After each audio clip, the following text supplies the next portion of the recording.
M. Cheminade nous a parlé de choses difficiles. Je pense qu'un certain nombre de grandes questions, peut-être sur notre vie de tous les jours, vous viennent à l'esprit. Donc nous allons vous inciter à un débat. Mais auparavant, je voudrais prier les représentants, j'allais dire, des deux partis de gouvernement, le président de la Fédération du Var de l'UMP, M. Ginesta, et la représentante du Bureau national du Parti socialiste, de s'exprimer autant qu'ils le souhaitent. Mais ils sont surtout là, à mes yeux, pour vous écouter et faire les commentaires, bien entendu, qu'ils souhaitent. Monsieur Ginesta, voulez-vous commencer ? Je vous en prie, vous avez participé mardi au vote, donc je pense que c'est mieux que vous commenciez, que vous nous exposiez un petit peu votre position, et je ne manquerai pas de répondre à l'ensemble des interpellations qui ont été celles de M. Cheminade et qui seront certainement les vôtres. Non, mais, je veux bien vous soulager, mais vous n'avez pas participé au vote, mais je suppose que vous connaissez le texte quand même. Voilà. Moi, je ne connaissais pas Vercingétorix, mais j'ai appris qu'il était là il y a 2000 ans. Il ne suffit pas d'être présent pour savoir quand même. Oui, d'abord je remercie M. Cheminade, parce qu'il a été à la fois clair et objectif, je dirais. Il a bien montré que cette affaire n'est pas récente. Et je voudrais en retenir que les premières courbes, les deux premières courbes que vous avez montrées, M. Cheminade, où vous faites remonter l'écart entre l'économie réelle et l'économie financière aux années 82, 83, 84.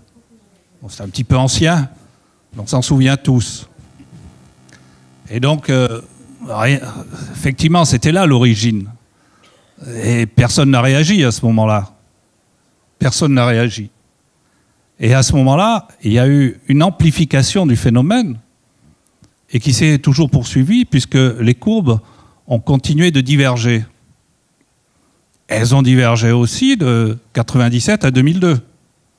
C'est Jospin qui était au pouvoir. C'est Jospin qui était au pouvoir. Parce que M. Cheminade a eu une excellente conclusion. Je vais y venir dans quelques instants. C'est qu'en fait, il ne s'agit pas d'accuser tel ou tel gouvernement. Bien évidemment, il y a eu le problème en 2008 des subprimes. Subprime, c'est la même étymologie que submarine. C'est-à-dire qu'on est en dessous de la ligne de flottaison. On a prêté à des personnes qui n'avaient pas la capacité de rembourser. Et pour en venir à la conclusion de M. Cheminade, il a parlé des intentions. Et puis il a parlé de la réalité, de ce qu'on a voté mardi. Ce qu'on a voté mardi, ça a été validé par tous les banquiers français. Et ça ne concerne que 2% de l'activité des banques, comme ça vient d'être indiqué. Pourquoi ? Parce que c'est extrêmement difficile. Et je ne mets pas en cause, je ne mets pas du tout en cause les intentions du gouvernement. Mais entre François Hollande qui nous dit au discours du Bourget, mon adversaire c'est la finance, quand il est candidat, et le François Hollande quand il est aux manettes, c'est-à-dire qu'il voit la réalité, sa réaction est totalement différente. Il en vient au principe de réalité. Et le principe de réalité, Moscovici l'a rappelé. Il faut savoir que moi, j'étais pendant 10 ans à la commission des finances, ma chère Elsa. Un jour, vous serez peut-être député dans une autre circonscription, mais vous y serez peut-être. J'aspire à bien d'autres choses, vous savez, monsieur Ginesta. Voilà. Surtout en ce moment, ça ne vous a pas échappé. Si c'est le mandat unique, vous aurez du mal. Hein. C'est pour ça ? D'accord. Ok, il vaut mieux être sur une liste, c'est plus sûr. Donc, pendant 10 ans, j'étais à la commission des finances et j'ai côtoyé, bien évidemment, des socialistes. Il n'y avait pas d'écologistes. Il n'y a pas d'écologistes à la commission des finances. Mais des socialistes. Et c'est logique, puisque c'est à la proportionnelle. Et dans le précédent mandat, celui de Sarkozy avait décidé que la commission des finances serait présidée par l'opposition. Ça ne lui a pas vraiment réussi, mais c'est ce qu'il avait décidé. Parce que toutes les commissions sont présidées par la majorité politique, en principe. Et lui avait institué ce dispositif. Et à la commission des finances de la précédente législature, j'ai eu 2 présidents. Un il s'appelle toujours d'ailleurs, il est toujours vivant, c'est Didier Migaud, qui est devenu président de la Cour des comptes. Je ne connais pas quelqu'un en France plus critique à l'égard de la politique actuelle du gouvernement que Didier Migaud. Reprenez le rapport de la Cour des comptes et vous y trouverez à peu près tout ce que nous, on n'ose pas dire. Et puis j'ai eu un deuxième président, c'est Jérôme Cahuzac, qui est aujourd'hui ministre du Budget. Donc, quand François Hollande faisait ses discours, il était quand même largement informé par 2 présidents de la Commission des Finances. Quand vous saurez, ma chère Elsa, enfin je pense que vous ne l'ignorez pas, que François Hollande faisait partie lui-même de la Commission des Finances, vous ne pouvez pas dire que quand il a fait le discours du budget, il ne savait pas ce qu'il disait. En 5 ans, je n'ai jamais entendu François Hollande prendre la parole à la Commission des Finances. Jamais. Il y avait Moscovici, il y avait Sapin, il y avait Emmanuelli. Mais François Hollande n'a jamais pris la parole. Je comprends qu'aujourd'hui, face à la réalité, ils réagissent comme on a réagi mardi. C'est-à-dire qu'on a fait semblant de changer quelque chose, validé par les banquiers, je le répète, validé par les banquiers français, mais ceci ne change strictement rien au domaine de séparation des activités dites spéculatives des activités de dépôt. Mais ce n'est pas si simple que ça. Parce que entre l'intention et la réalité, eh bien, comment dire qu'une activité est spéculative? Comment dire qu'une activité est simplement de l'investissement que fait la banque? C'est très compliqué. C'est très compliqué. Quant au think tank que vous avez montré, la Terra Nova, think tank, ce sont des cellules de réflexion. C'est la cellule de réflexion du Parti socialiste. Il faut aussi annoncer clairement les choses. Ce n'est pas quelqu'un d'indépendant. Et c'est cette cellule de réflexion, donc, qui a proposé cela. Mais c'est cette même cellule de réflexion qui a donné quelques indications de comportement politique pour gagner les élections au Parti socialiste. C'est quand même cette cellule de réflexion, parce qu'on est quand même là pour tout se dire, c'est quand même cette cellule de réflexion qui a dit au Parti socialiste, aujourd'hui les ouvriers sont en train de vous lâcher, il faut vous tourner vers l'immigration. Et c'est cette cellule de réflexion Terra Nova qui a dit au Parti socialiste, et c'est écrit, vous pouvez donc le reprendre, il faut absolument faire voter les étrangers aux élections locales. Et ensuite, ils ont développé le texte. Donc, il faut bien savoir, quand on dit quelque chose, il faut bien savoir quelle est l'origine et qui prononce les mots. Voilà ce que je voulais vous dire. Parce qu'il faut quand même éclairer les Français. Il faut dire les choses et ensuite les Français choisissent. Alors en ce qui concerne les activités, pour revenir aux activités, moi je remercie M. Cheminade parce qu'il a été objectif. Il a dit voilà quelles étaient les intentions du gouvernement, elles étaient louables. Mais il n'était pas les seuls. Car la précédente législature, le rapporteur général du budget de la France, c'était Gilles Carrez. Gilles Carrez qui est UMP. Et Gilles Carrez aussi nous disait il faut séparer les activités de trading et les activités de dépôt. Et Gilles Carrez est aujourd'hui président de la Commission des finances, puisqu'il est dans l'opposition. Il en est donc devenu le président, car rien n'a changé. Donc effectivement, beaucoup de membres de la Commission des finances, et pas que, savaient très bien quel était le risque. Mais face à la puissance que vous avez démontrée, face à la puissance de la finance internationale, parce qu'il n'y a pas que les Français, quand ils vont répondre, et c'est bien ce qu'ils ont répondu, si ce n'est pas comme ça, eh bien on ira faire nos affaires ailleurs, on vous mettra une succursale. Eh bien, face à cette puissance-là, effectivement, et c'est le drame actuel, selon moi, et c'est le véritable fond du drame, le fond de ce drame, c'est pas de savoir si on est socialiste ou UMP, c'est en fait l'affaiblissement du pouvoir politique, tout simplement. Et c'est ça qui ne va pas dans le monde d'aujourd'hui. Voilà. Donc moi, je ne fais pas de débat politique aujourd'hui, parce que je crois que c'est inutile. La finance... Non, je ne fais pas de débat politique.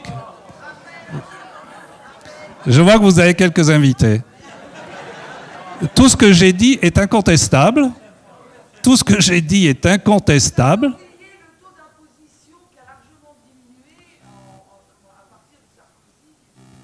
Ben, écoutez, effectivement... Ah, vous avez raison. Voilà. Alors, très bien. Et je crois que tous les Français veulent voir baisser le taux d'imposition. Comme je savais bien qu'à un moment... Pardon ? Allez-y, allez-y. Allez-y. Tout le monde veut voir... Tout le monde veut voir son taux d'imposition baisser. Je crois qu'il n'y a personne qui veut voir le taux. Et comme je savais qu'il y aurait un peu de politique grâce à vos invités, ma chère Elsa, je lis parfois dans vos pensées, mais elles sont charmantes. Je vous ai apporté là le projet de loi de finances 2013. Le projet de loi de finances, c'est le budget 2013. Alors vous avez raison. En 2012, la collecte de l'impôt sur le revenu, ce qui vous intéresse, a été de 59 milliards. En 2013, le gouvernement a prévu 72 milliards. 13 milliards d'augmentation d'impôt sur le revenu. Eh bien, ce n'est pas comme ça qu'on va faire de la croissance. Ce n'est pas comme ça qu'on va relancer de l'activité. Et ce n'est pas comme ça que l'on va faire croire aux Français qu'on ne va intervenir que sur les plus riches. Quand on sait déjà que la moitié des Français ne payent pas l'impôt, il faut quand même trouver 13 milliards supplémentaires sur ceux qui en payent. C'est loin d'être négligeable. Je vous rappelle quand même, je vous dis quand même que ça représente 23% d'augmentation globale des impôts. Voilà, merci de m'avoir posé la question.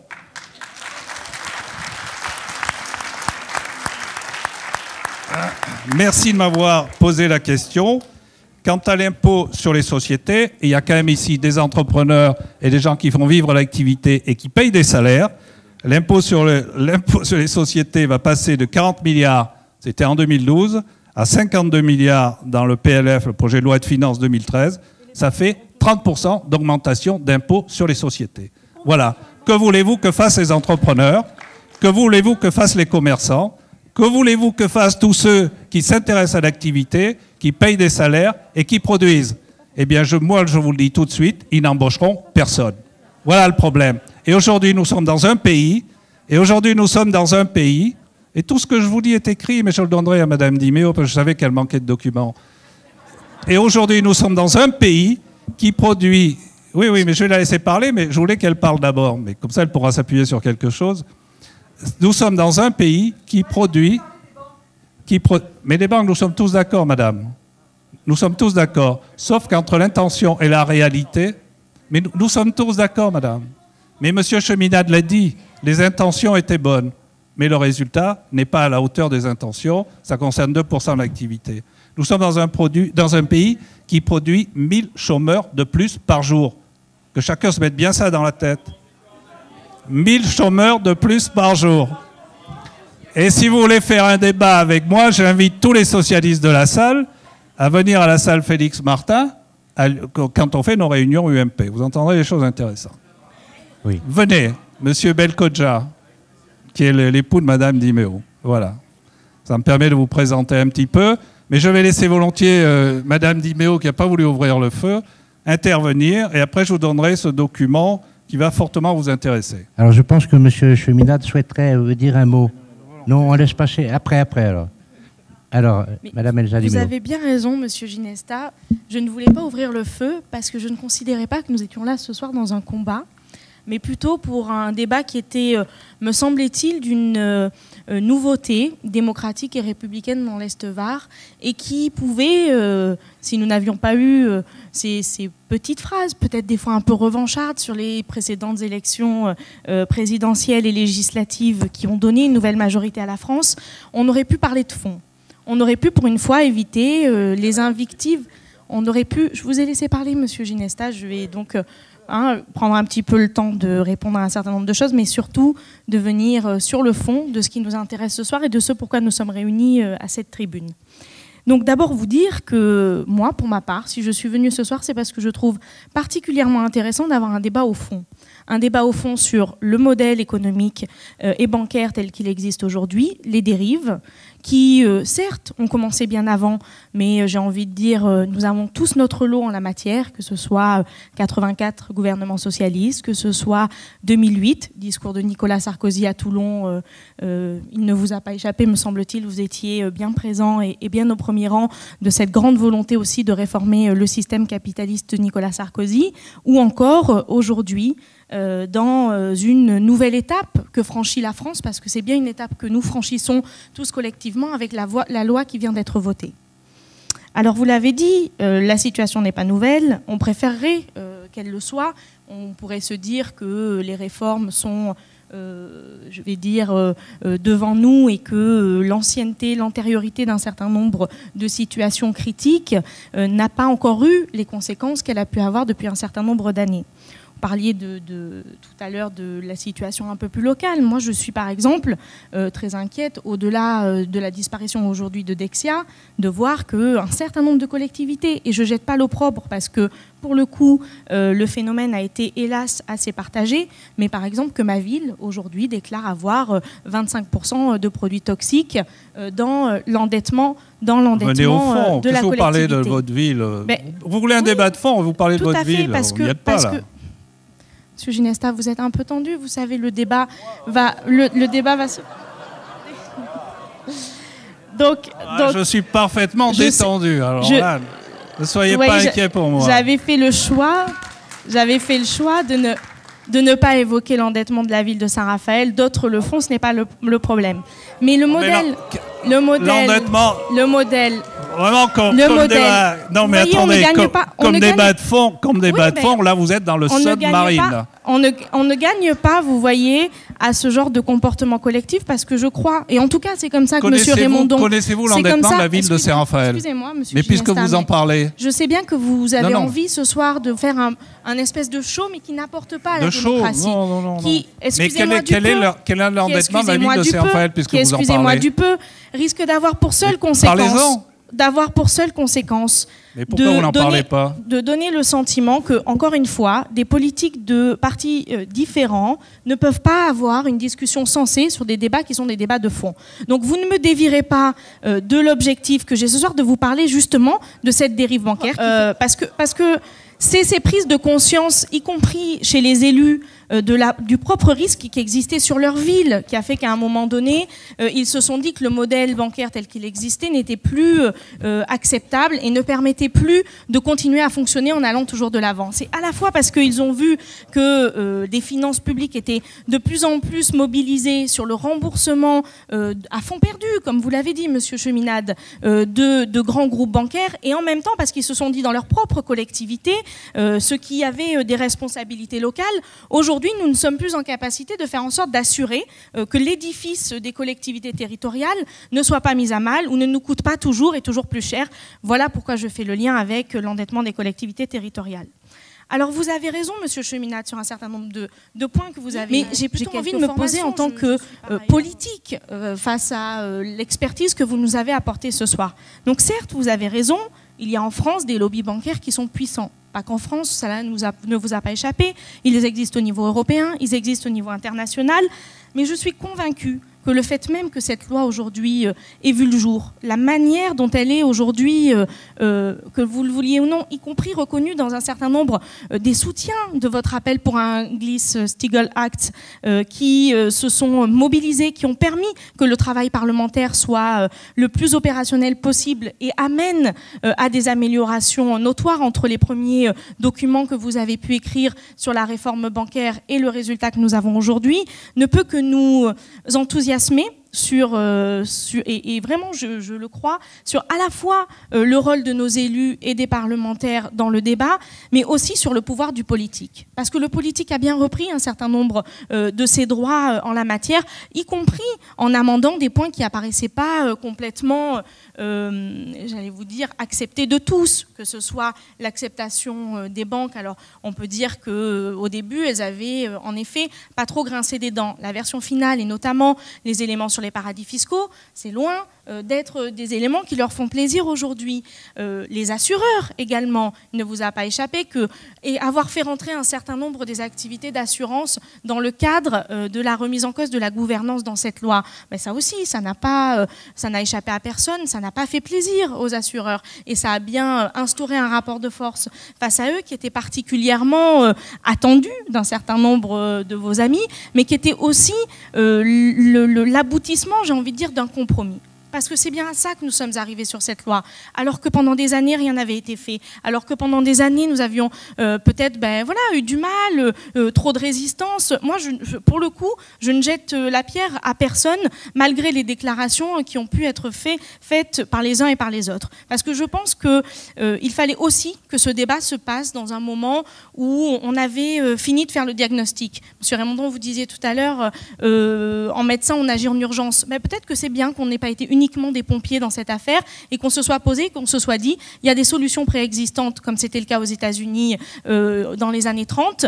Mais aujourd'hui, est-ce que ça vaut avec le système tel qu'il existe? Est-ce que ça répond à l'enjeu du moment? Est-ce que aujourd'hui, on peut attendre le même type de réponse et de solutions qu'on avait à l'époque? Nous ne le croyons pas. Et le ministre de l'économie l'a dit très clairement. On a acté aujourd'hui un modèle de banque universelle parce qu'on pense qu'il est le plus performant pour financer l'ensemble de l'économie. Alors oui, on ne souhaitait plus, et c'est le sens de la séparation des activités spéculatives et du reste des activités, que l'on soit amené demain à rembourser de manière inconsidérée, sans contrepartie, mais aussi, et vous ne l'avez pas noté, Monsieur Cheminade, mais avec des plans de prévention globaux sur ce que serait le redressement des banques aujourd'hui. Ça, ce n'est pas rien, comme avancé dans le débat parlementaire, que de faire en sorte que demain, s'il doit y avoir une intervention publique, on puisse avoir la main, y compris sur le plan de redressement qui est proposé par les différentes banques. Et puis, vous avez évoqué assez longuement la question de la spéculation sur les matières premières agricoles. Moi, je partage. Voilà, je vous le dis, je partage.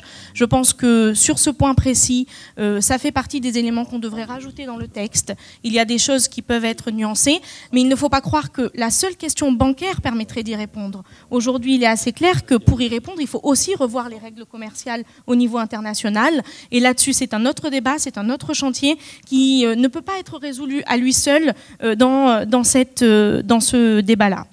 Vous évoquiez la question... Alors, je ne sais pas trop si on doit prendre, parce que je n'ai pas envie de rentrer dans cette vision très technique et très experte que vous nous avez apportée, très brillamment par ailleurs, mais la question du trading à haute fréquence, si nous faisons le constat que nous n'allons pas, et j'en suis désolée pour tous ceux qui espéraient l'arrivée des chars russes avec le gouvernement Hollande, mais nous n'allons pas supprimer, nous n'allons pas, mais ils sont sur... Eh oui, ils sont pour le coup... Ils sont pour le coup dans tous les bords politiques, ceux qui pensaient que peut-être ce serait le début d'un grand soir. Mais nous avons clairement décidé de ne pas profondément se mettre en rupture avec le système. C'est clair, ce qui est présenté aujourd'hui, c'est une loi de régulation. Donc il ne fallait pas s'attendre à autre chose qu'un équilibre, certes difficile, mais un équilibre entre les différentes activités. Et donc pour le trading à haute fréquence, je ne partage pas ce que vous avez dit. Dans la partie notamment de la nouvelle autorité de contrôle prudentiel et de résolution, ou encore dans le Conseil de stabilité financière qui sera présidé par le ministre, il y aura bien des règles et surtout il y aura des outils qui permettront de faire en sorte que ce trading soit clairement remis en question et soit clairement diminué, soit clairement aussi au risque de ceux qui veulent les prendre. Parce que aujourd'hui, nous avons, et vous l'avez dit, le ministre de l'économie l'a très clairement assumé, nous avons fait le choix de dire que ceux qui voulaient, dans le cadre spéculatif, prendre des risques, devaient le faire, mais avec transparence, avec connaissance de leurs clients et sans que cela repose sur des fonds qui étaient des fonds de dépôt et donc des épargnants, les fonds des petits ménages au final qui ont le plus marqué dans leurs pertes, que ce soit aux États-Unis, que ce soit en Grande-Bretagne ou que ce soit même ceux qui avaient épargné et jouer avec des produits financiers qu'ils pensaient néanmoins suffisamment sûrs. Donc voilà, tout ça, c'est, je le crois, une première étape. Moi, je pense qu'il ne faut pas là-dessus être plus présomptueux. C'est déjà des premières règles. Et j'ai envie de dire, ça a déjà ce mérite-là. Parce qu'aujourd'hui, les systèmes qui se veulent soi-disant plus ambitieux n'auront de toute façon pas de mise en œuvre avant au moins 2019, si on croit les premières ébauches qui existent, tant au niveau européen qu'au niveau mondial. Donc voilà, au moins le gouvernement l'a fait. Voyons ce que ça donne, et y compris, il y a une réévaluation qui est prévue par les deux instances que j'ai j'ai également cité, qui permettra aussi de réajuster. Aujourd'hui, il faut laisser le temps sur l'ensemble de la mise en œuvre de 2, 3, 4 années pour pouvoir voir si réellement le pari que nous faisons d'une réduction, y compris des activités spéculatives, puisqu'elles ne pourront plus se financer à partir d'autres types d'activités, à savoir les activités de dépôt et les activités d'épargne. Donc le fait que ces activités-là ne trouvent plus de fonds en permanence, ça aura aussi des conséquences. Je finis sur 2 choses. Vous savez, si j'ai le temps de finir de parler, vous pourrez après prendre la parole également.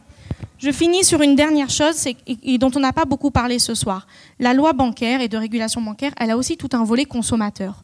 Et ça, c'était un des engagements importants, mais aussi une des attentes importantes des consommateurs, des associations de consommateurs, mais tout simplement des ménages. La réduction notamment des frais d'assurance pour les gens qui pourront avoir un accès plus large aux assurances sur les prêts immobiliers. Quand vous contractez aujourd'hui, disons 150 000 € de prêts immobiliers, eh bien, vous allez avoir la possibilité de faire jouer un peu plus la concurrence sur votre assurance immobilière et de gagner, toutes les estimations convergent, environ entre 1 500 et 2 000 € par an. Mais excusez du peu, c'est déjà pas rien comme pas de franchi pour les ménages. Non monsieur, puisque aujourd'hui l'ensemble des contraintes qui existaient et qui faisaient que l'offre d'assurance devait être acceptée, notamment par la personne qui vous prêtait, n'est plus exacte puisque les contraintes sont enlevées par la loi qui vient d'être votée. Donc vous n'aurez pas uniquement à avoir une démarche proactive pour faire en sorte de pouvoir baisser vos frais d'assurance, mais vous aurez tout simplement la possibilité d'ouvrir l'éventail du choix de concurrence. Et croyez-moi, je suis convaincue que les gens qui y gagneront seront bien contents que ce soit le cas. Il y a également, et je finirai là-dessus, 2 éléments. L'accès au droit à avoir un compte, et ça pour le coup c'était une attente forte aussi d'un certain nombre d'associations, non seulement de consommateurs mais d'usagers particulièrement précaires, que de pouvoir avoir un compte.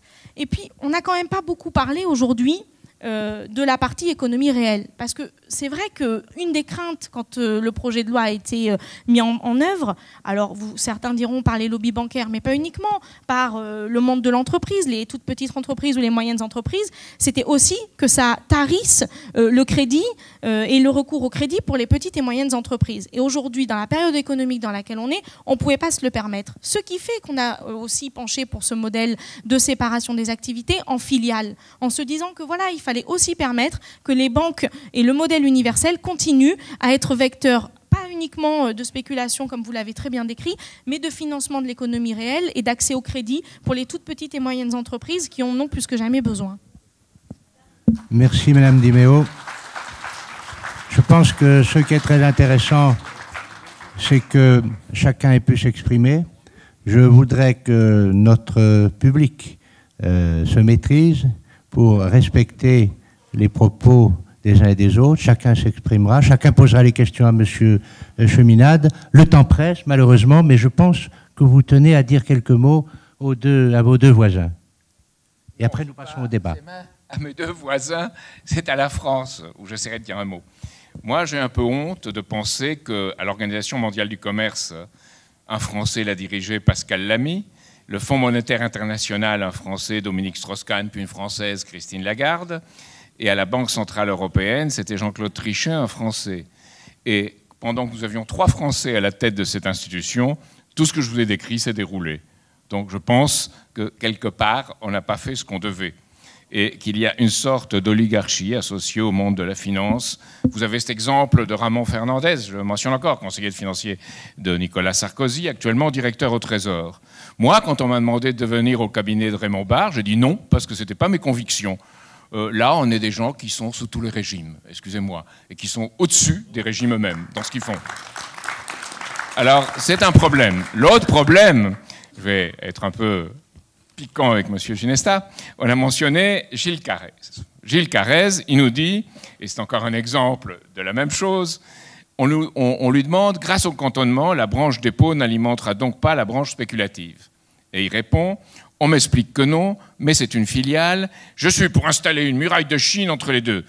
Mais je redoute l'inventivité des banquiers. Alors on se dit, il est pour Glass-Steagall. Et on lui demande « Que pensez-vous du courant universitaire qui critique cette loi ?» dans lequel moi-même j'ai beaucoup d'amis. Et il répond « Leur manque de pragmatisme est affligeant, doté d'une vision intégriste qui voudrait faire de la France un laboratoire dans la lignée du Glass-Steagall. » Donc d'un côté, il est pour une muraille de Chine, et l'autre, il est contre le Glass-Steagall. C'est quand même, disons, schizophrène. Je peux ajouter quelque chose de politique ? Non, mais vous avez raison de dire c'est schizophrène. Et d'ailleurs, on a un exemple qui vient d'en haut aujourd'hui. Quand M. Hollande nous dit « Mon adversaire, c'est la finance. Quand il est au pouvoir, il change 1,75%. » On ne peut pas dire qu'il est vraiment changé. Il y a le principe, il y a les intentions. Il y a les intentions. Et nous sommes tous d'accord, je pense, en tout cas une majorité, pour dire qu'il faudrait séparer. Mais face à la réalité, il n'arrive pas à séparer. Voilà. Et vous avez cité le cas de Ramon Fernandez. Il était avec Sarkozy. Aujourd'hui, il est avec Moscovici. Voilà la réalité du pouvoir. C'est tout. Il ne faut pas chercher ailleurs. Les intentions des gens sont bonnes. Mais ensuite, l'application et la réalité, elle est souvent tout à fait différente. Ce qu'a dit Carrez, c'est exactement ce qu'a dit Hollande. C'est exactement la même chose. C'est dans les conséquences peut-être, dans l'aspiration je ne suis pas sûr, mais c'est une autre question. Je crois qu'il y a un faux débat dans tout ça. Parce que d'un côté, il y a une opinion qu'on peut qualifier, excusez-moi, mais plutôt conservatrice ou de droite, qui dit qu'il faut l'orthodoxie budgétaire et il faut une certaine dose de rigueur, voire d'austérité, que certains socialistes que vous avez mentionnés ont endossé. Alors ça me fait penser à un texte que j'ai donné au président de la République quand je l'ai rencontré. C'est un texte de Jean Zay, Souvenirs et solitude, dans la prison de Riom, 17 janvier 1941, où il dit qu'en France, on pouvait trop critiquer, au milieu de tant de débats désordonnés, mais il y avait un sujet tabou, le libéralisme monétaire et financier. Une discussion interdite, celle du contrôle des changes. On pouvait couvrir de boue le chef de l'État et ses ministres, nier effrontément nos engagements internationaux, mais on ne pouvait pas donner tort aux inspecteurs des finances et à la Banque de France. Je crois qu'on est actuellement à peu près, malheureusement, dans cet état de choses. Et je crois que beaucoup en sont conscients. Ils essayent, à mon avis insuffisamment, mais ils essayent de faire quelque chose. Et je pense que tous ceux qui essayent de faire quelque chose pour refaire une politique qui soit favorable au travail humain, au développement économique, qui soit favorable aux entreprises productives, il faut essayer de s'unir pour que cette politique puisse être adoptée et développée.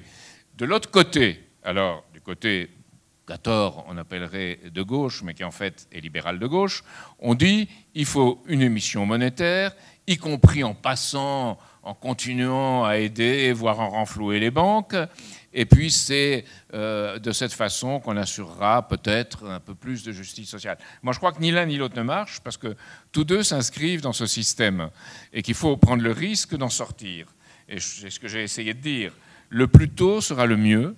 Et il faut revenir à cette logique de crédit public, à cette logique de planification indicative, à cette logique même d'une banque, une vraie banque nationale et pas une banque centrale, une banque de citoyens et de contribuables. Alors, excusez-moi de le dire, mais j'ai retrouvé un discours du général de Gaulle prononcé à Lille en 1945, qui était un plaidoyer ardent pour l'économie dirigée. Donc je crois que cette économie dirigée, quelque part, à condition que les citoyens interviennent, à condition qu'il y ait un dialogue social, et ce n'est pas les conditions de 1945, bien sûr, mais il faut revenir à une économie où l'intention s'exprime par des moyens, et que ces moyens financiers, on se les donne. Et ça, c'est une politique de crédit public. Alors qu'aujourd'hui, on ne veut pas se les donner parce qu'on est bloqué par les banques, parce qu'on est bloqué par l'Europe, parce qu'on est bloqué par le système financier et monétaire international.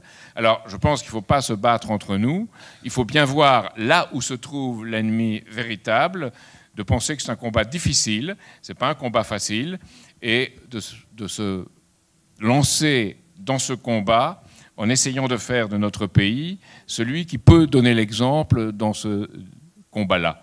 Alors, voilà, ça, c'est pas pour faire gentil, et parce que ce combat n'est pas gentil du tout. Et les critiques que j'ai pu faire sur la réforme bancaire viennent de ce qu'à mon avis, elle ne va pas assez loin dans ce combat-là, mais pas du tout pour en venir à une économie orthodoxe, libérale, d'austérité et de rigueur, dont on voit l'échec complet dans la politique allemande. Je m'excuse, il n'y a pas de miracle allemand.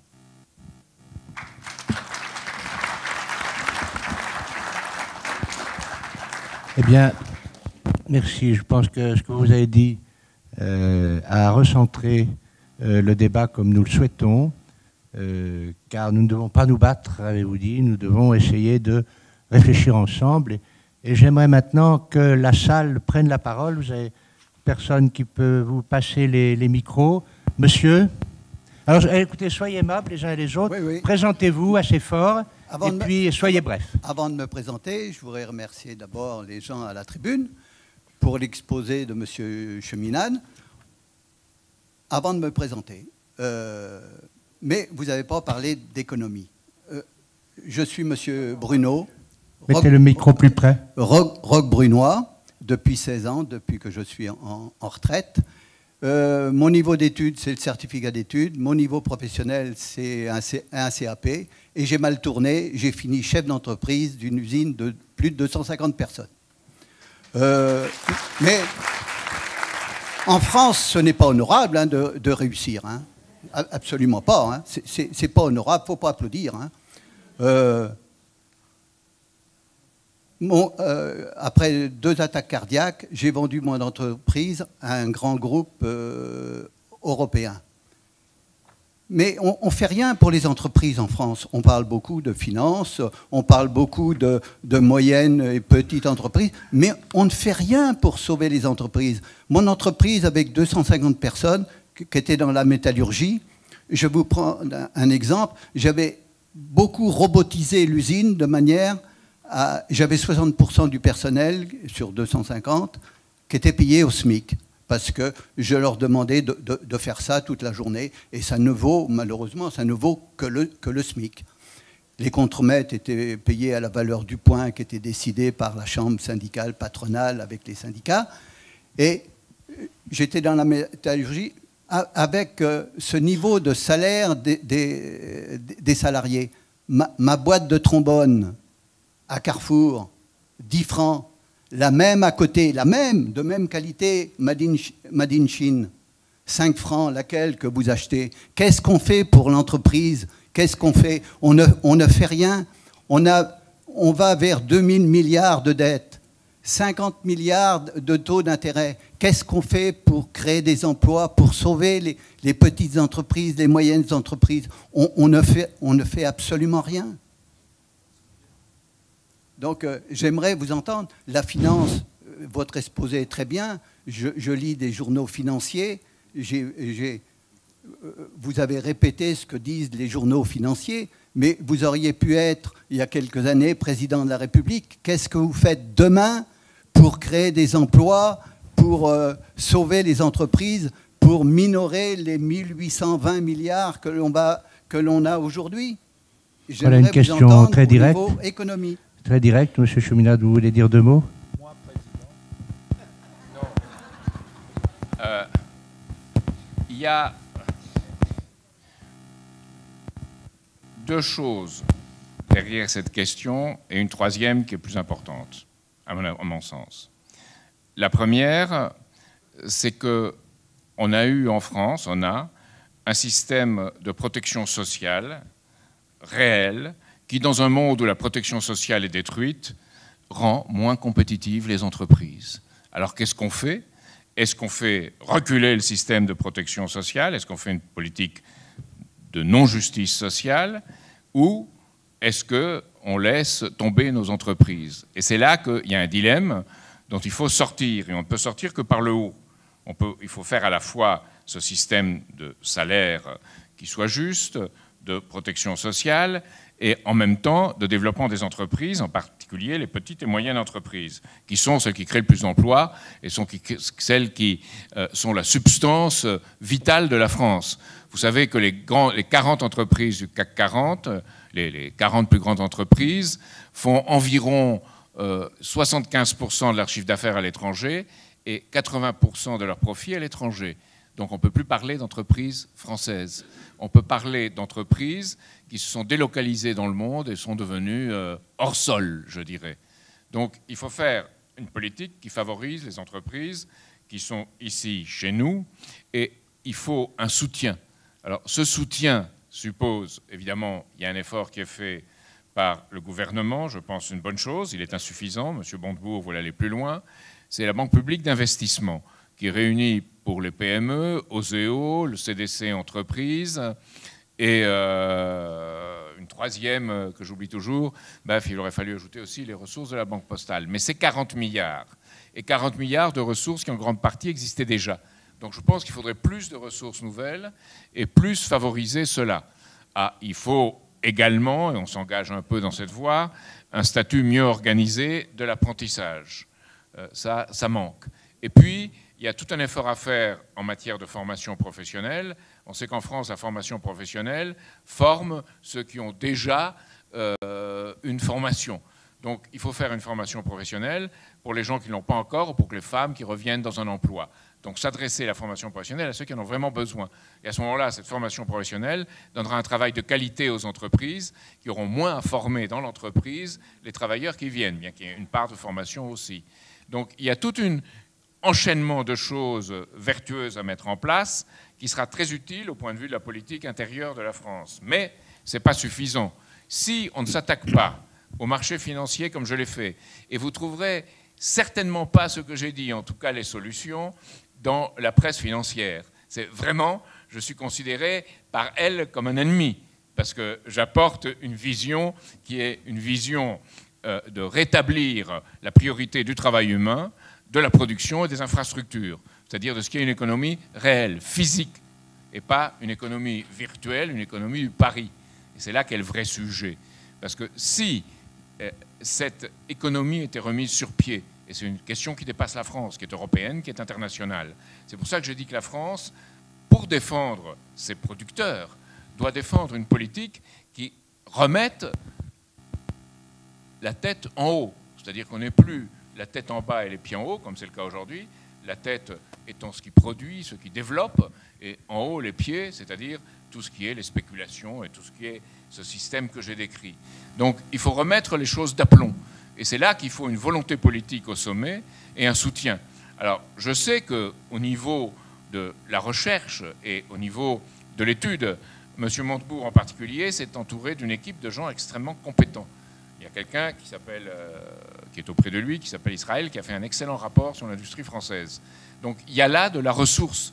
Mais si on ne met pas ensemble cette ressource, si on ne voit pas vraiment ce qu'est la vie de ceux qui opèrent et de ceux qui travaillent, si on ne régionalise pas, si on ne départementalise pas même cette aide aux entreprises, et si on démantèle, par exemple, la Banque de France qui s'occupait de tout un travail de veille et qu'on est en train de démanteler, ça n'ira pas. Donc il faut à la fois une assistance au niveau intérieur et une politique de combat au niveau international. Et c'est la seule chance de refaire une politique qui rétablisse l'entreprise et rétablisse la réussite. Et je pense que cela, tout le monde peut être d'accord qu'il faut le faire. Tout le monde peut être d'accord qu'il faut arrêter la désindustrialisation de la France. Nous sommes le pays qui s'est le plus désindustrialisé en Europe depuis 30 ans, plus que la Grande-Bretagne, plus que le Royaume-Uni. Donc ce qu'il faut faire, c'est cette politique d'affronter, de prendre le taureau par les cornes et d'affronter ses intérêts financiers. Parce que nous avons fait, si vous voyez le Royaume-Uni ou l'Allemagne, il y a une véritable, disons, développement de la précarité qui affecte 30% de la population. Donc on les carte, on les laisse précaires, puis on travaille avec le reste. Ça ne marche pas. Il faut une politique intégrée. Donc cette politique intégrée, la PME doit retrouver, la PMI, PME, doit retrouver son sens. Parce que la France ne peut pas être une économie de service, ça doit être une économie de production. Et un des problèmes, si vous regardez, c'est très difficile avec les autorités européennes. Vous regardez les fameux 20 milliards que le gouvernement Ayrault a prévus pour la compétitivité. Bien, ça ne va pas à l'industrie productive, qui ne représente que 12 ou 15%, ça va à 85% parce qu'on ne peut pas différencier selon la loi européenne. On peut pas, ça va pour 85% au service. Donc c'est un problème, et ce n'est pas la faute de M. Ayrault, mais c'est la faute d'un système dans lequel on se trouve. Et c'est ce système, je pense, qu'il faut combattre si on veut arrêter le garrot qu'on a mis dans le coût des entreprises. Voilà. Alors, pour aller très vite, parce qu'il nous reste assez peu de temps, mais nous allons prendre des questions et des questions-réponses aussi brèves que possible. En haut, d'abord, je crois. Madame, pardon. Bonjour. Présentez-vous, s'il vous plaît. Alors, Emmanuel Fruteau. En fait, depuis tout à l'heure, ça résonne. Je suis pas très grande. Alors, Emmanuel Fruteau, enchanté, messieurs. En fait, depuis tout à l'heure, je vous écoute, vous parlez de la désindustrialisation, mais souvenez-vous des réunions qu'il y avait du socialisme avec Madame Guigou concernant Maastricht en disant, attention, le grand géant américain, il nous fait peur, il faut voter pour Maastricht pour créer une économie, des banques qui vont lutter contre le mauvais dollar. Quand il est haut, nous, on baisse. Quand il est trop bas, nous, on est malheureux aussi. Donc, il fallait lutter contre ça. On a désindustrialisé. L'aéronautique, c'était les tornados anglais. Le grenier à blé de l'Europe, qui était soi-disant la France, est devenu la Hollande. Donc, on n'avait plus droit à rien chez nous. Et en fait, maintenant, vous me dites que, oui, normalement, l'économie se fait par le travail. Mais vous avez tout retiré. Il n'y a plus rien. On n'a plus d'économie parce qu'on n'a plus de travail, il n'y a plus d'industrie. La gauche nous a retiré les industries. C'était pas bien, les industries, les usines. C'était pas beau d'avoir des usines en France. Il fallait un beau pays touristique pour recevoir tout le monde, qui soit heureux chez nous, qui mange bien notre soleil, notre mer, etc. Mais ça fait pas vivre notre peuple, ça. Ça l'a jamais fait vivre. Donc, c'est comme après, tous les avantages sociaux qu'il peut y avoir dans notre pays. C'est bien gentil d'être hyper cool comme ça. Ah, bah, il est malade, allez à l'hôpital, allez ci, allez là. Je suis pour, moi aussi. J'ai pas envie de voir les gens mourir dans la rue. Seulement, vous voyez, vous avez une faim, j'en ai une, moi aussi. Et notre système en a un aussi, une faim. Et là, on arrive à la fin de notre système. Ça fonctionne plus, notre système de sécu. Toutes les allocations familiales, tous ces systèmes. Alors, quelle est votre question, madame? On a créé... Non, la question, c'était pour répondre à monsieur qui est choqué de la désindustrialisation de la France, que tout le monde est parti. Mais qui a fait partir? Qui a fait partir les industries? Monsieur Mitterrand. Monsieur Mitterrand. Et vous, en fait, vous voulez devenir son clone. Non, là, madame, avec vous débordez Hollande. parce que nous ne sommes pas du tout là pour faire des attaques ad hominem. C'est ça, parce que maintenant, on est Je arrivé vous dans prie de un laisser monsieur système Cheminade vous économique répondre. et de technologie où votre système, il tient plus la route. Merci, Ouais, madame. j'ai raison. Monsieur Cheminade va vous répondre sur la désindustrialisation. Je me sens pas mis en cause vu que j'ai été à peu près rejeté par tout le monde dans la politique française. Donc, je dirais simplement une chose. C'est que ce phénomène de désindustrialisation, c'est pas seulement en France. On l'a aussi en Angleterre, on l'a aussi... ça commence en Allemagne, parce que l'Allemagne, c'est très joli. Mais à partir d'un certain moment... lorsqu'on n'a plus de clients dans l'Europe du Sud, on n'a plus de quoi exporter et le modèle allemand ne marche plus. Donc, que peut-on faire d'autre? Et ce que je vais essayer de tracer, c'est des pistes. Il y a une autre piste, c'est avoir, comme en Allemagne, et ça c'est ce qui a marché en Allemagne, le système des Landesbanken, des caisses d'épargne locales, ou des banques maisons, où vous avez des liens familiaux. En France, on a en grande partie malheureusement détruit constamment. Des liens familiaux entre systèmes bancaires et producteurs régionaux et départementaux qui créent un moyen de développement commun et une vision commune du développement. Ceci dit, même en Allemagne, on arrive à bout de ce modèle-là. Je ne sais pas si vous sentez comment, dans le monde, on est à bout d'un modèle et on est en train de s'effondrer. On est en train de s'effondrer partout. Ce n'est pas seulement en France. Alors, en France, il y a eu ce problème. Moi, je me souviens toujours, lorsque Ségolène Royal a parlé dans le Parti socialiste de réhabiliter le sens du travail productif, on lui est tombé dessus. Donc c'était assez révélateur, je pense. Je me souviens très bien de qui aussi lui est tombé dessus, pas François Hollande. Donc on a un sens de ce qu'est pas, on n'a pas un sens de ce qu'est le travail productif. Pourquoi? Parce que cette oligarchie française, ou ce niveau de gens qui sont en France, sont des gens qui généralement appartiennent à une élite qui a été liée à des activités publiques. Et tant que l'État était un État animateur, producteur, ça allait. À partir d'un certain moment où l'État est devenu complice et a marché avec les intérêts financiers, qu'est-ce qui est arrivé? On a vu les gens de l'ENA, par exemple, qui arrivaient auparavant à 60 ans, pantouflés dans une banque pour gagner beaucoup d'argent. Maintenant, ils partent à 30 ans et ils font des allers-retours dans un système. Ça ne peut pas marcher. Vous avez en plus l'inceste financier qui est créé entre les gens de l'ENA et les gens qui sont les avocats d'affaires. Vous avez un surgissement des avocats d'affaires dans ce monde-là. Donc vous avez Dominique Strauss-Kahn, avocat d'affaires, Nicolas Sarkozy, avocat d'affaires, je mentionne en désordre, Jean-François Copé, bon, je ne voudrais pas davantage m'attarder, et Borloo, avocat d'affaires, avocat de tapis.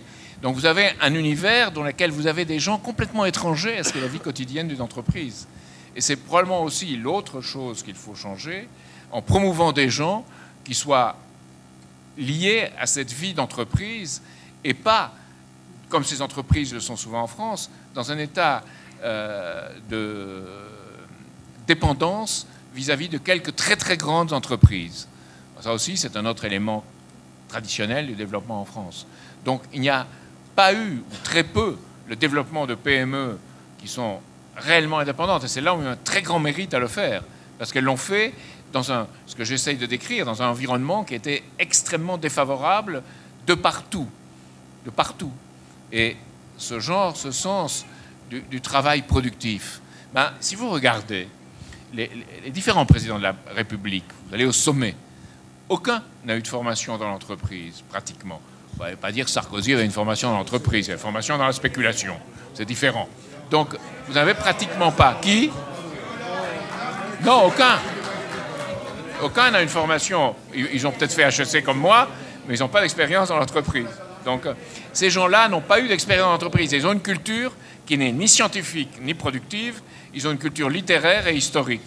Donc, si vous avez un pays où vous en avez engendré ces élites-là, c'est en partie également le problème de ce pays. Et si vous regardez quelque chose de très intéressant dans le dernier sondage de l'IFOP, 87% des Français attendent un homme fort qui remette de l'ordre là-dedans.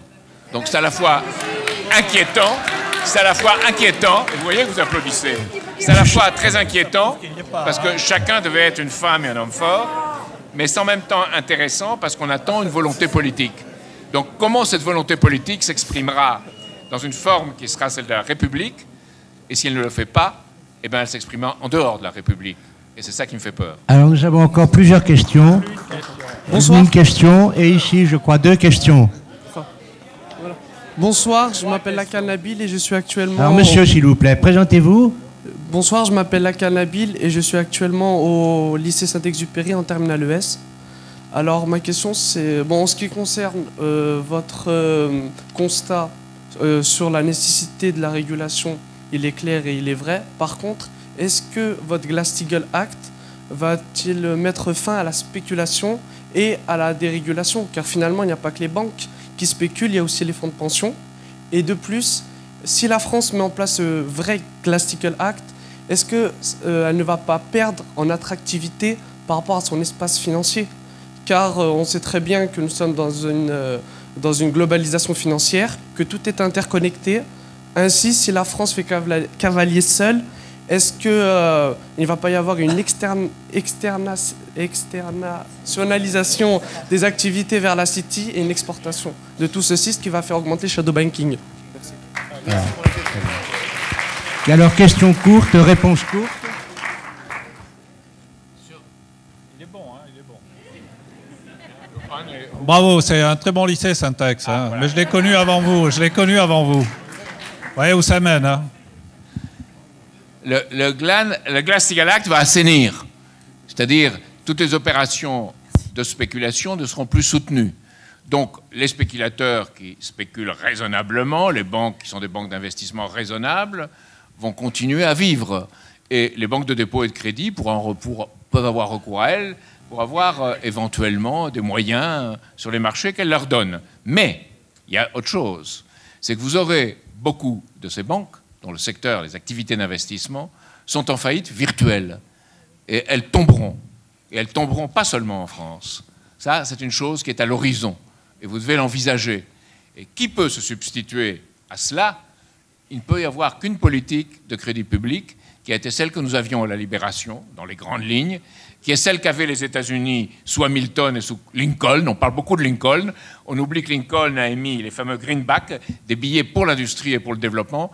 Donc il faut au centre du dispositif quelqu'un qui ait la volonté et qui se batte dans un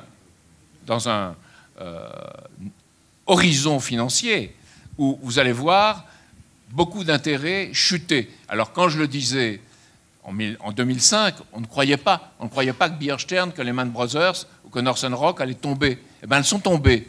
Alors, on a déversé des tonnes d'argent pour pouvoir continuer, mais ces tonnes d'argent sont allées là où je l'ai décrit.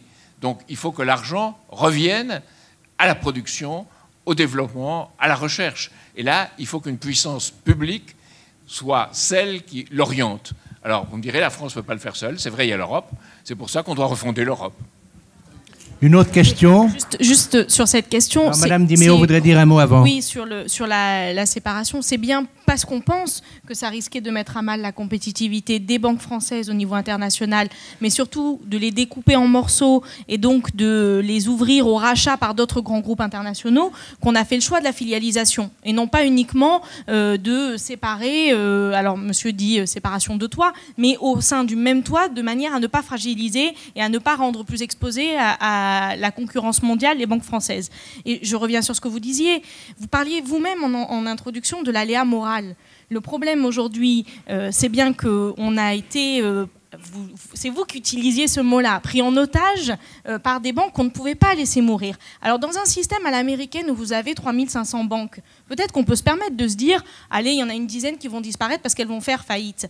En France, quand vous avez 4 banques, vous l'avez très bien décrit aujourd'hui, on ne peut pas se le permettre. Et on ne peut pas se le permettre parce qu'il y avait... Alors, c'est pas que sur le point de vue industriel, mais il y a la situation économique qu'on décrivait d'un point de vue global, où la faillite aujourd'hui d'un certain nombre de banques, ça veut dire des milliers et des milliers d'emplois. Et on l'a vu ces derniers jours avec les emplois de cadres notamment, qui sont mis en danger et qui risquent de produire encore un peu plus de chômage en France. Deuxième chose, parce qu'il y a une question qui a été posée tout à l'heure sur le système social français. Vous disiez, quand vous avez été entendu par le conseiller de Nicolas Sarkozy, il avait eu l'honnêteté de vous dire qu'il y avait des amortisseurs. C'était ça. Quand François Fillon reconnaît que, heureusement que nous avons eu le système de protection sociale français, parce que ça a permis d'amortir les effets négatifs de la crise. Alors, moi, je sais sûr que le mot amortisseur me plaît que moyennement, et que je pense que les acquis sociaux, c'est toujours du positif, et que c'est pas uniquement une question de résister mieux à la crise. Mais malgré tout, si nous avons mieux résisté que partout en France, c'est parce que nous, en France, plus que dans d'autres pays qui ont été aussi touchés que nous, c'est bien parce que nous avions un système préexistant qui a permis à l'ensemble des citoyens qui étaient touchés, mais y compris des pans de l'économie qui étaient touchés, de pouvoir se mettre en position de résistance. Il y a une question que vous avez posée, monsieur, sur laquelle on n'est pas venu très directement. Mais oui, il y a un problème de concurrence avec des pays comme la Chine. C'est inacceptable qu'aujourd'hui, ils puissent vendre leurs produits sur le territoire français avec les règles telles qu'elles existent, où il n'y a pas de protection environnementale, il y a des enfants qui peuvent travailler, il y a des conditions sociales inacceptables. Ça, bien sûr, il va falloir le traiter. Alors, je ne suis pas sûre que le rapport de force politique aujourd'hui soit en la faveur de ceux qui portent ça sur l'échelle internationale. Mais bien sûr qu'il faut le poser. On ne peut pas accepter... Et moi-même, j'ai un iPhone produit en Chine qui, très certainement, fait le jeu d'un certain nombre de marchés économiques que je déteste. Mais c'est une réalité. Il va falloir s'y attaquer à un moment donné, changer les règles au niveau international pour que ce dumping social ne puisse pas exister. Merci. Je ne vous demande pas de répondre tout de suite, vous répondrez peut-être en conclusion, parce qu'il y a beaucoup de questions encore.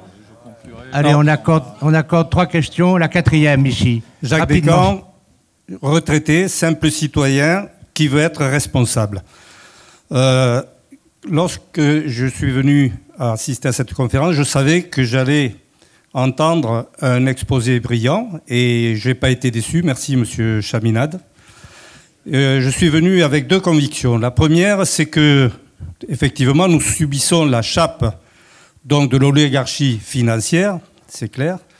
Maintenant, je sais un peu plus pourquoi.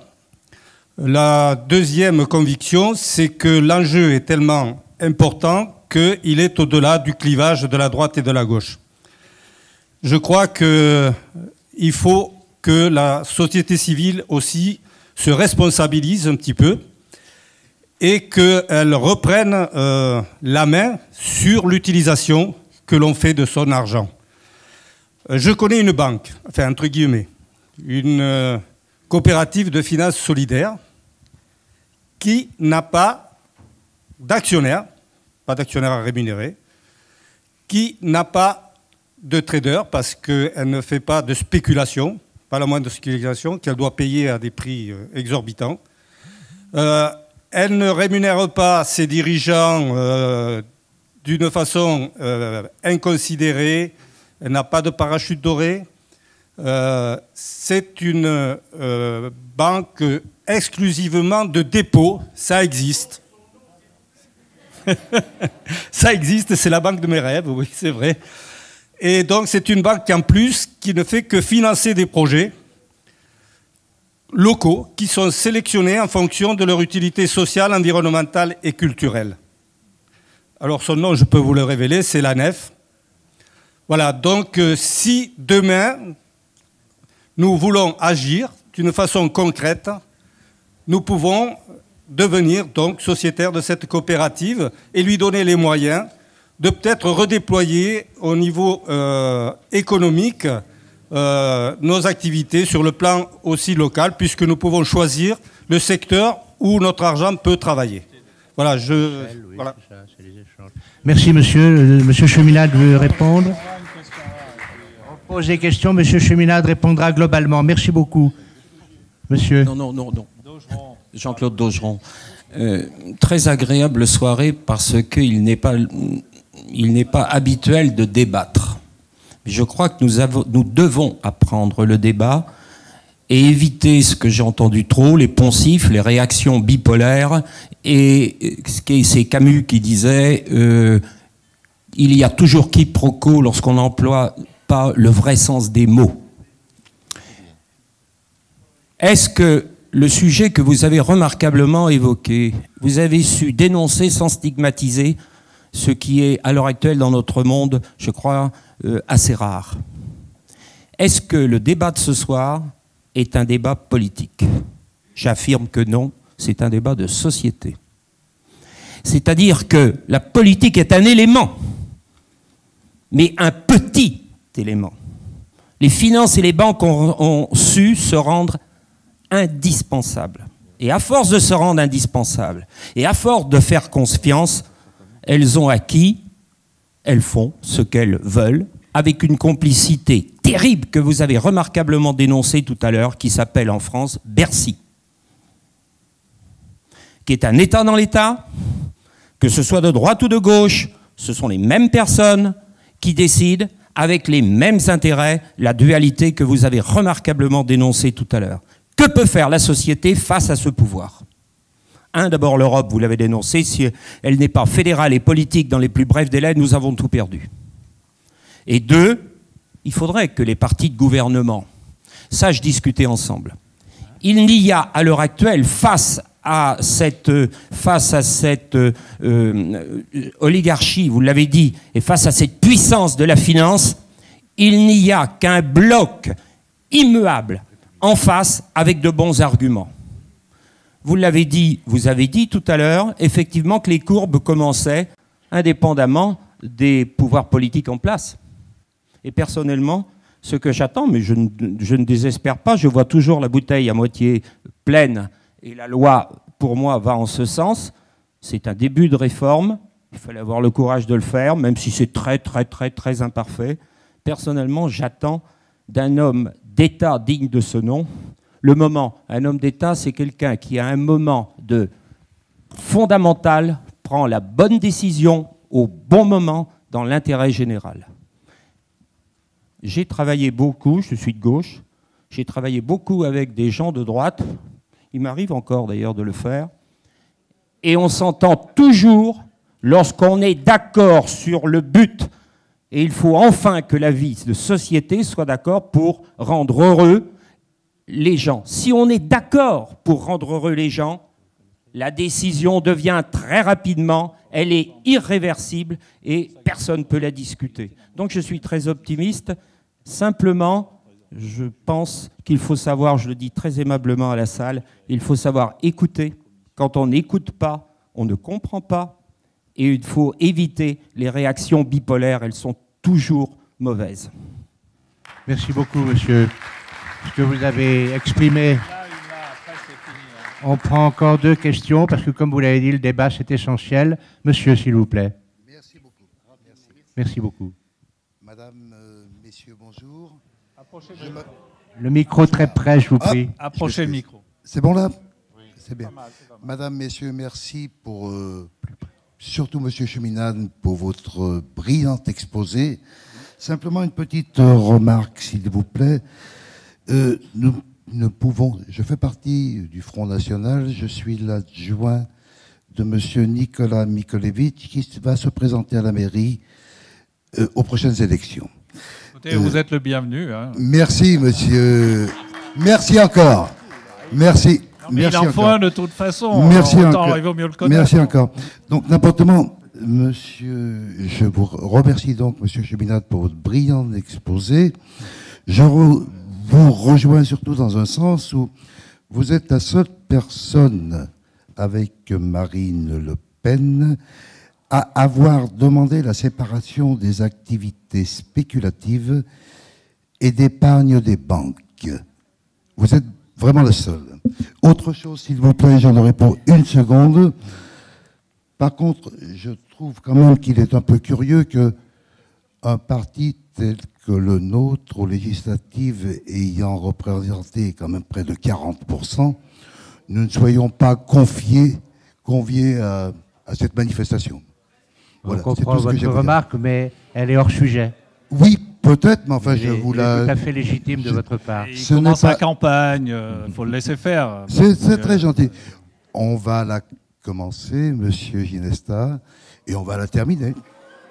Merci. Est-ce qu'il y a encore une autre question? Au fond, là-haut. C'était pas le sujet de la soirée, mais enfin, pourquoi pas. Hein. Une question là-haut. Mais il y a personne. Oui, debout. Mettez-vous ici, alors. Dernière question, monsieur Barbero. Simplement une question à monsieur Cheminade. On parle de réguler le système bancaire et de remettre au niveau global de la planète l'argent qui existe. Vous ne croyez pas qu'il serait quand même souhaitable que la richesse des États, qui est en papier, en monnaie papier, qu'elle s'y représente par rapport à l'argent virtuel? À partir du moment où on autorise un organisme, c'est-à-dire moi par exemple, je veux vous prêter, je suis autorisé à vous prêter 1000 euros. Ce 1000 euros, vous le prêtez. Mais en réalité, ce 1000 euros, moi je ne les ai pas. Qu'est-ce qui se passe?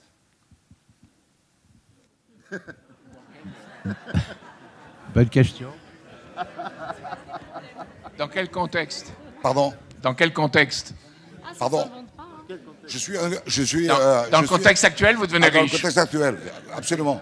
Donc, il se passe quoi? Quelle est la valeur papier par rapport à la valeur virtuelle? Encore une question, et puis après on arrête. Hein. Il y a monsieur là. Il y a monsieur là. Non, après on arrête. Hein. Allez. Bonjour, monsieur Voutaz, Frédéric. Je voulais simplement faire remarquer qu'en son temps, là, le général de Gaulle avait dit que la politique de la France ne se faisait pas à la corbeille. Bon, depuis quelques années, on remarque que la politique des États se fait à la corbeille, que les financiers ont pris le pouvoir. J'aimerais que monsieur Cheminade nous détaille et qu'il aille un petit peu plus loin dans son analyse, à savoir à qui profite le système bancaire et financier actuel et pourquoi on a tellement de mal à lutter contre ceci.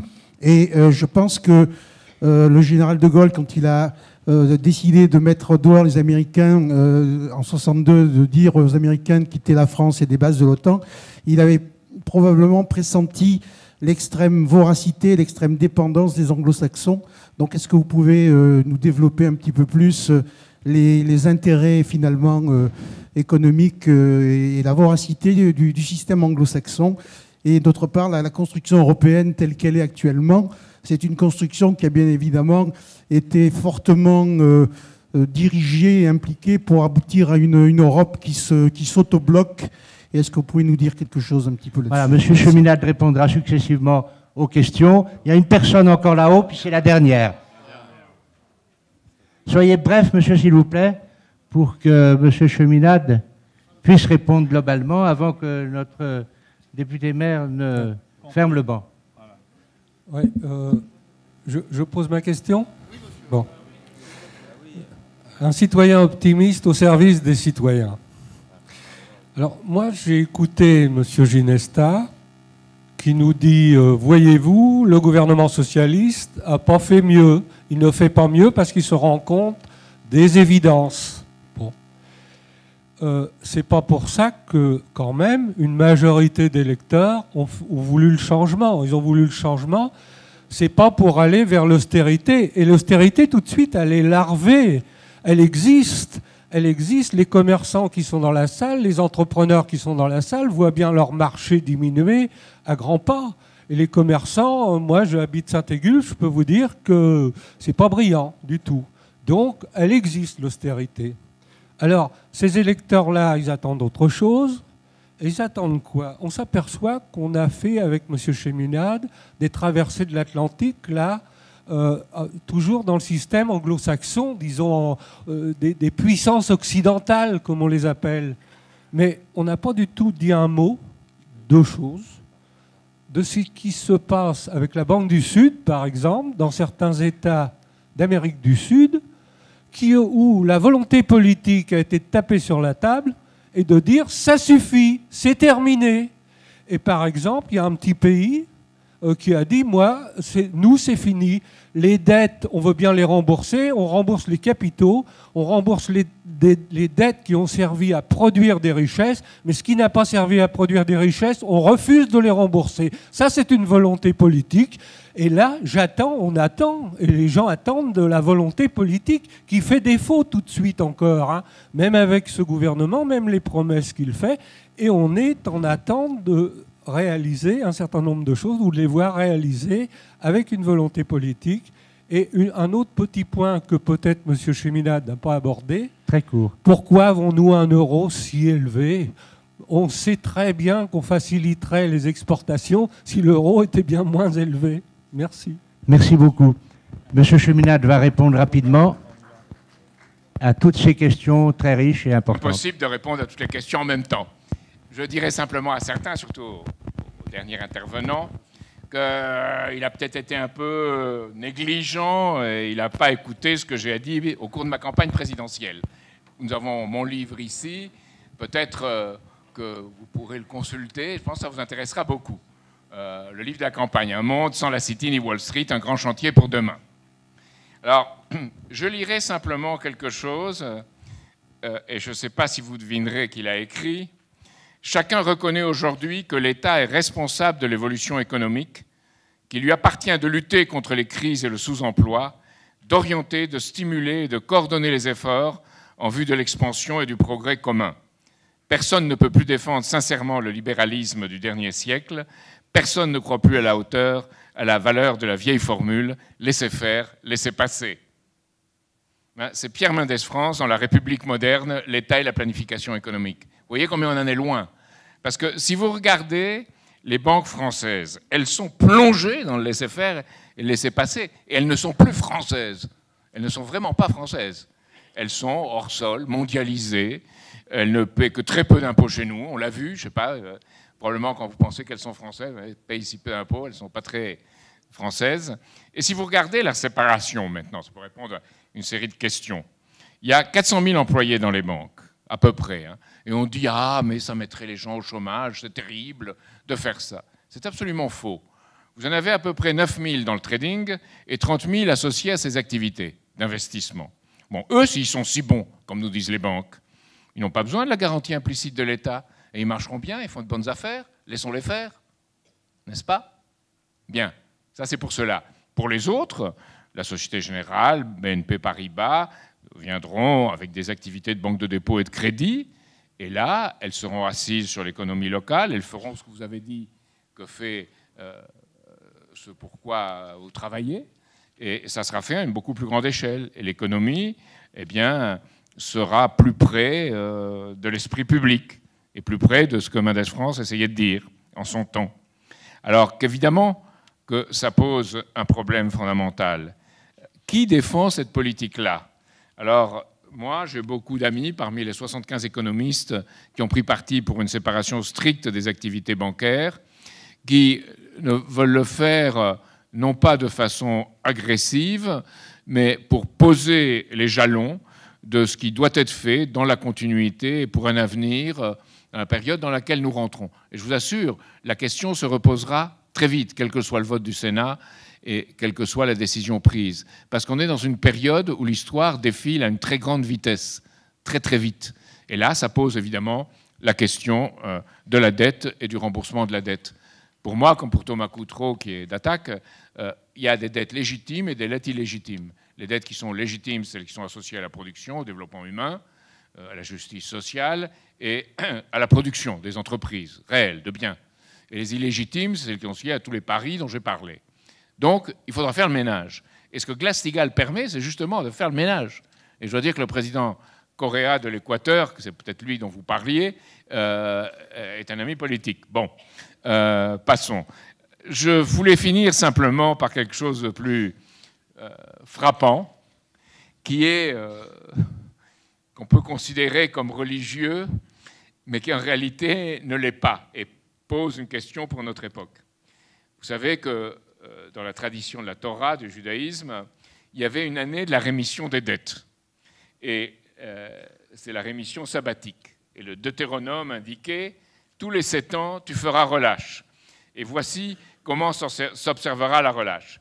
Quand on aura publié la relâche en l'honneur de l'Éternel, tout créancier qui aurait fait un prêt à son prochain se relâchera de son droit, c'est-à-dire perdra son droit. Il ne pressera pas son prochain et son frère pour le paiement de sa dette, surtout pendant la 6e année.